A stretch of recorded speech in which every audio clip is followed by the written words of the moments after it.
निमंत्रण पत्र। जन्मदिन के अवसर पर उपस्थित रहने के लिए मित्र को निमंत्रण पत्र।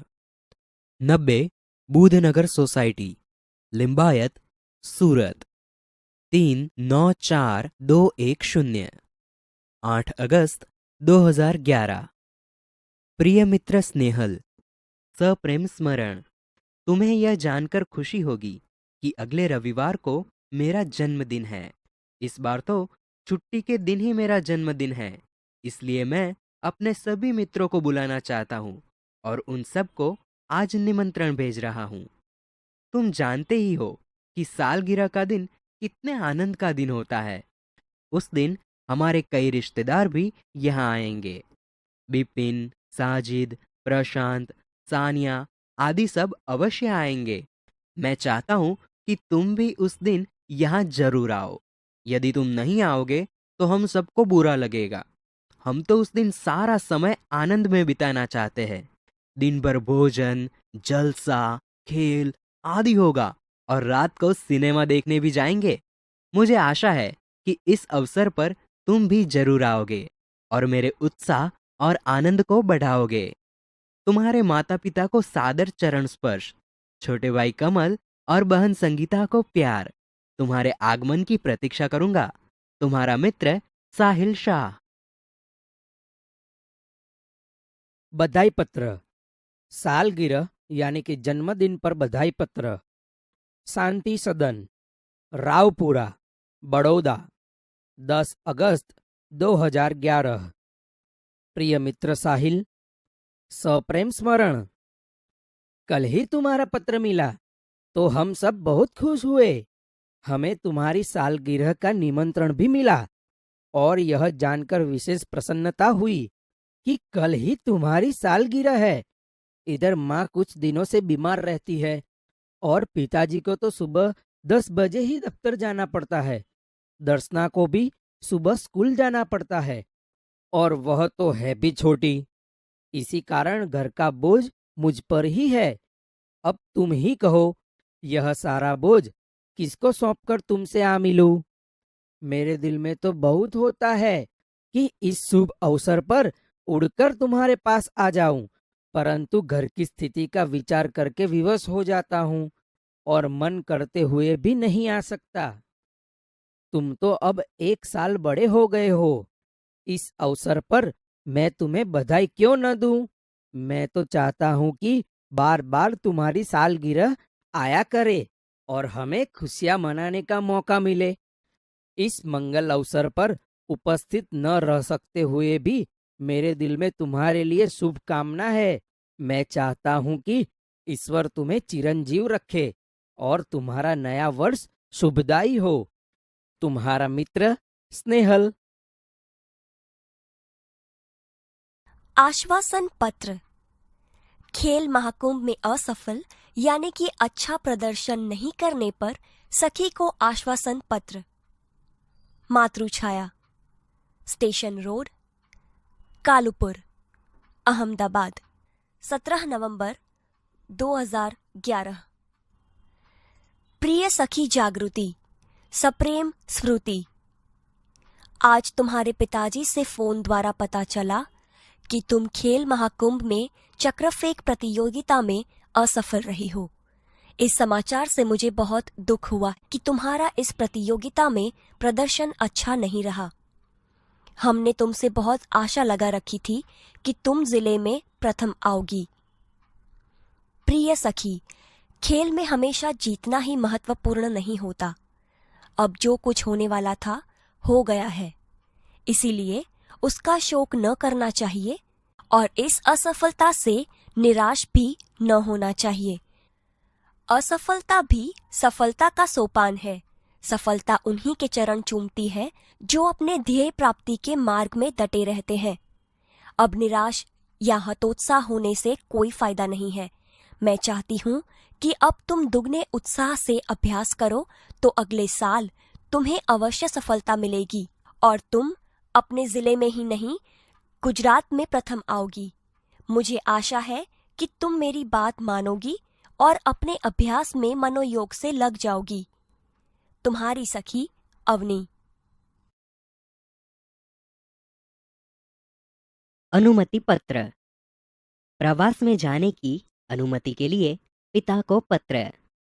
जीवन भारती छात्रालय, स्टेशन रोड, दाहोद, 29 सितंबर 2011। पूज्य पिताजी, सादर प्रणाम। आपका पत्र मिला। सबकी कुशलता जानकर बड़ी खुशी हुई। आप मेरी जरा भी चिंता न करें। आपको सूचित करते हुए मुझे खुशी हो रही है कि हमारी कक्षा के सब विद्यार्थी अगले महीने की 17 तारीख को अजंता इलोरा की गुफाएं देखने जाने वाले हैं। मैं भी उस प्रवास में सम्मिलित होना चाहता हूँ। स्कूल बस की व्यवस्था की गई है। यह प्रवास 3 दिन का रहेगा और 800 रुपये का खर्च आएगा। इस प्रवास में बहुत से दर्शनीय स्थल देखने को मिलेंगे। मेरे सभी साथी मनीष, साहिल, श्रेया, जाकिर, वहीदा, गुरमीत और डेविड भी इस प्रवास में जाने वाले हैं। मैं भी इस प्रवास में शामिल होना चाहता हूँ। आप पत्र द्वारा इस प्रवास के लिए मुझे अनुमति देने और 800 रुपये मनी ऑर्डर से भेजने की कृपा करें। पूजनीय माता जी को सादर प्रणाम। सोनल को प्यार। आपका आज्ञाकारी पुत्र रमेश। प्रार्थना पत्र। छुट्टी के लिए प्रधान अध्यापक को पत्र।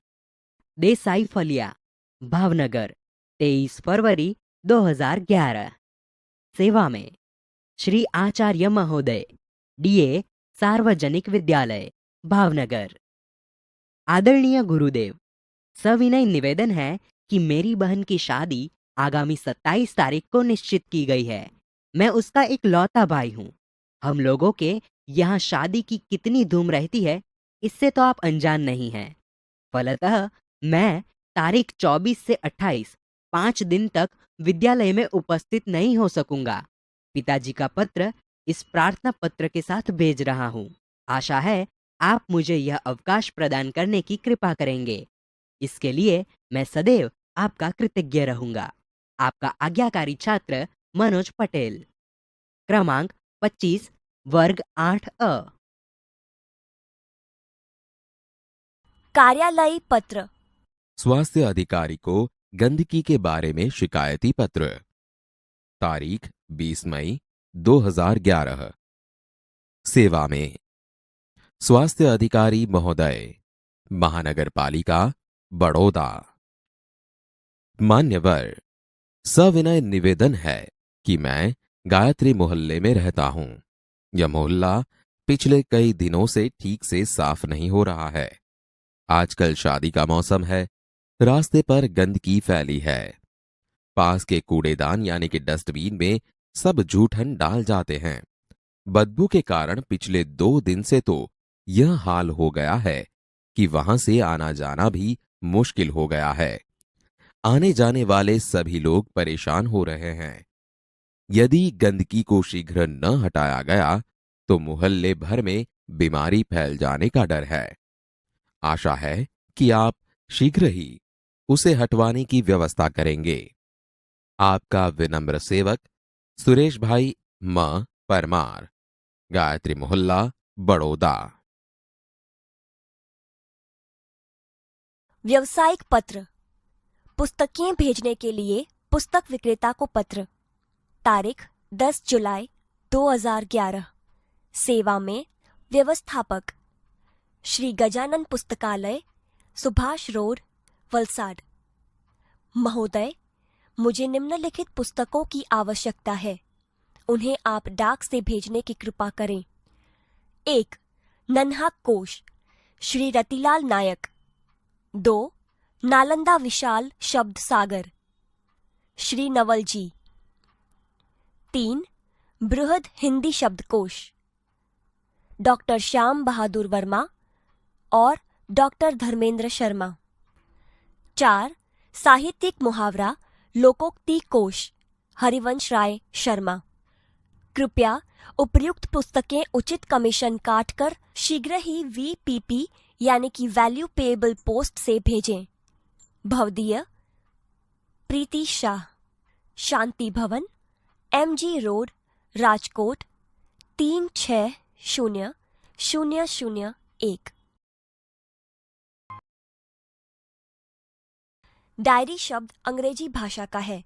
डायरी के लिए हिंदी में दैनंदिनी, दैनिकी आदि शब्दों का प्रयोग किया जाता है। डायरी में निजी जीवन में प्रतिदिन घटित घटनाओं का लेखा जोखा रखा जाता है। डायरी के पढ़ने से किसी व्यक्ति के जीवन में घटित घटनाओं, कार्यों या तथ्यों की जानकारी प्राप्त होती है। डायरी में व्यक्ति घटित घटनाओं के साथ साथ अपने मन में उठी प्रतिक्रियाओं की अभिव्यक्ति भी अंकित करता है, इसलिए उसमें वैयक्तिकता होती है। डायरी प्रतिदिन, साप्ताहिक, पाक्षिक अथवा मासिक लिखी जा सकती है।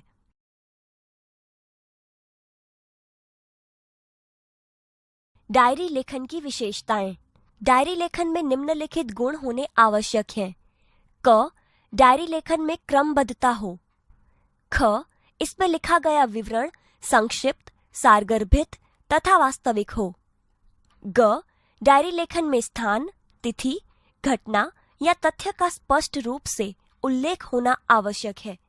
घ, डायरी लेखन करते समय आलोचना, टीका टिप्पणी, बनावटीपन, काल्पनिकता, चित्रात्मकता, अनावश्यक विस्तार से बचना चाहिए। डायरी लेखन के लाभ। क, इससे जीवन में घटी घटनाओं की जानकारी प्राप्त होती है। ख, डायरी में तथ्यों का उल्लेख रहता है, इसी कारण व्यक्ति दिन भर जो अच्छे बुरे काम करता है उसका उल्लेख भी रहता है। इससे शनेह शनेह बुराइयों से बचा जा सकता है। ग, डायरी ही ऐसा दस्तावेज है जिसे पढ़कर किसी व्यक्ति के जीवन के पिछले अनुभवों तथा घटनाओं की जानकारी उसी व्यक्ति के शब्दों में प्राप्त की जा सकती है।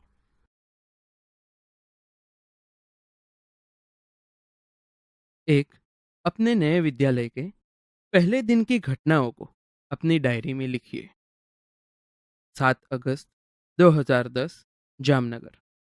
आज नए विद्यालय में मेरा पहला दिन था। मन में विभिन्न प्रकार के विचारों की उथल पुथल चल रही थी तथा अनेक अनजानी आशंकाएं अनायास ही मुझे डरा रही थी। 9 बजे पिताजी के साथ अपने नए विद्यालय आदर्श मंदिर में पहुंचा। प्रधानाचार्य कक्ष में जाने पर उन्होंने मुझे कुछ प्रश्न किए जिनके उत्तर मैंने दे दिए। मेरे उत्तरों से वे संतुष्ट नजर आए। उन्होंने मुझे प्रवेश के लिए निर्धारित फॉर्म दे दिया। मन को राहत मिली। थोड़ी ही देर में शुल्क आदि जमा करवाने के बाद मैं अपनी नई कक्षा में पहुंच गया। अपने नए दोस्तों, अध्यापक और आचार्य से मिलकर ऐसा नहीं लगा कि मैं नए विद्यालय में आ गया हूं।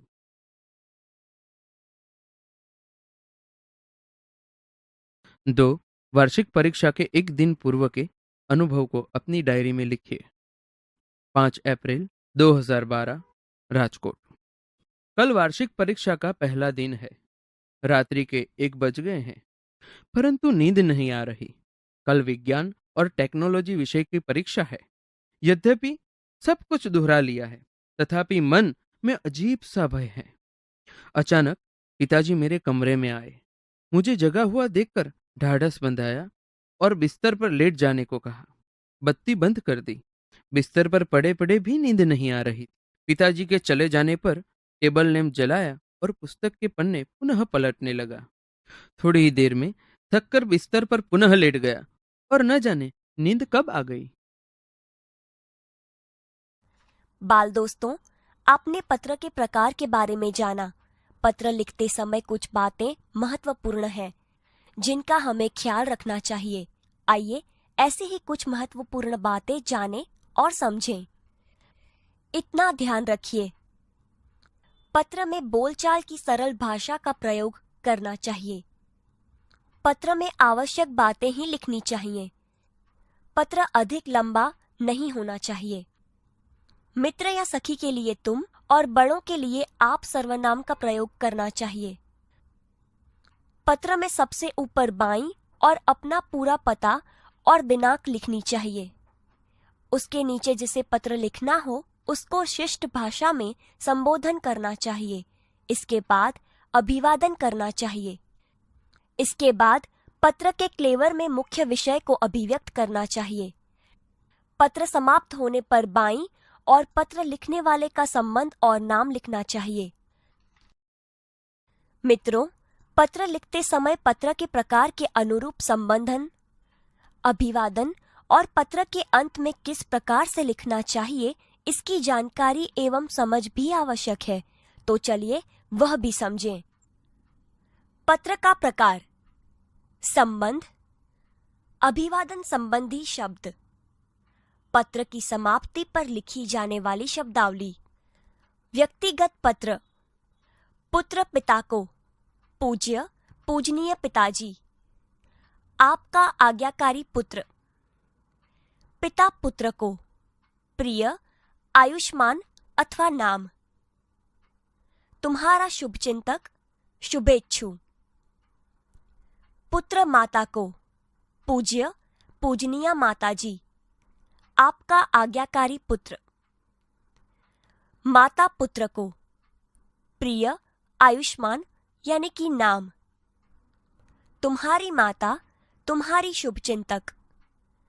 छोटा भाई बड़े भाई को, आदरणीय भाई। आपका स्नेहाकांक्षी, स्नेहभाजन। बड़ा भाई छोटे भाई को, प्रिय चिरंजीव यानी कि नाम। आयुष्मान यानी कि नाम।